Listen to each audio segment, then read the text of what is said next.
ya kita tunggu lagi laporan selanjutnya. Tetap jaga kesehatan untuk kemudian bisa tetap menginformasikan mengenai perkembangan pilkada di Sumatera Barat. Sekali lagi terima kasih.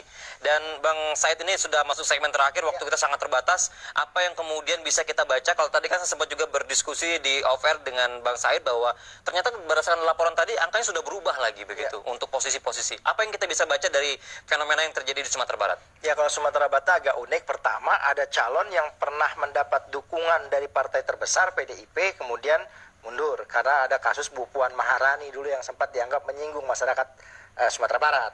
Lantas yang kedua, faktor yang menariknya itu terkait dengan Sumatera Barat sebagai daerah yang pernah 2 kali memenangkan pasangan Prabowo dulu kan, dengan Prabowo Hatta maupun Prabowo Sandi dibanding pendukung Pak Jokowi JK maupun Jokowi Ma'ruf.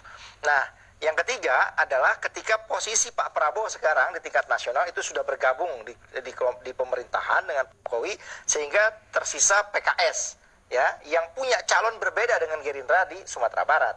Nah, ini mempengaruhi peta politik di Sumatera Barat sehingga hasilnya bisa saja seperti yang awalnya kita ketahui barusan laporan dari Maramita itu ternyata berbeda lagi ya kan, berubah lagi, mungkin juga besok akan berubah lagi, tapi saya rasa masing-masing sudah punya hasil internal gitu ya, dan Sumatera Barat ini boleh jadi menjadi salah satu potensi juga yang akan masuk ke Mahkamah Konstitusi gitu. Nah, saya kira dari keseluruhan yang kita diskusikan ini ya, memang ada di daerah-daerah yang mereka sudah punya keyakinan suaranya itu tidak mencukupi atau memadai untuk dijadikan dasar maju ke Mahkamah Konstitusi.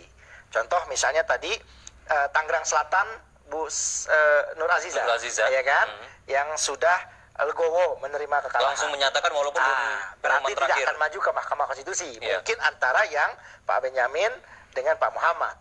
Nah, yang kedua dari Solo pasangan Bagio itu ya kan, lawannya Pak Bagio yang belum apa-apa sudah ya, langsung mau jadi oposisi gitu kan kira-kira.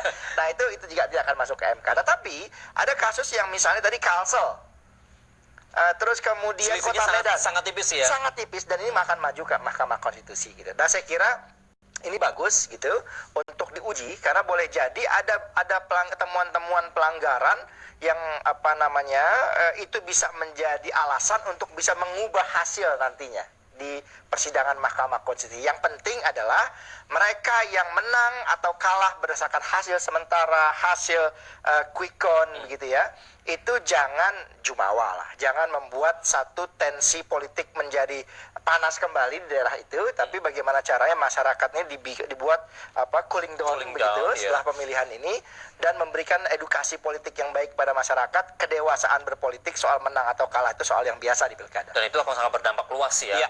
Baik, terima kasih Bang Said. Sama-sama. Luar biasa hari ini, sangat komprehensif sekali kamu kalau analisa yang dilakukan baik secara spesifik di daerah-daerah tertentu maupun secara menyeluruh di daerah-daerah yang tadi sudah kita hubungi. Sekali lagi terima kasih Bang Said Salahuddin, Direktur Sinergi Masyarakat untuk Demokrasi Indonesia Sigma, yang juga merupakan Dewan Pakar di Puskum Pemilu. Sekali lagi terima kasih, dan ini juga menjadi perbincangan terakhir di kesempatan kali ini. Kita berharap memang pelaksanaan pilkada serentak di tahun 2020 ini belum menjadi akhir karena hasilnya masih sementara. Besok kita akan melihat kembali pergerakannya, bagaimana perkembangannya seperti apa. Akhirnya saya Made Kertayasa, sekarang kita kembalikan ke teman-teman di auditorium. Ada Andin dan juga Suara. Andin dan Suara, silakan, semangatnya makin jadi nih ya. Iya, Made, terima kasih juga, Made Kertayasa dan juga Bang Said yang telah memberikan informasi banyak sekali ya tentang tentunya menunggu hasil perolehan sementara dari Pilkada tahun 2020.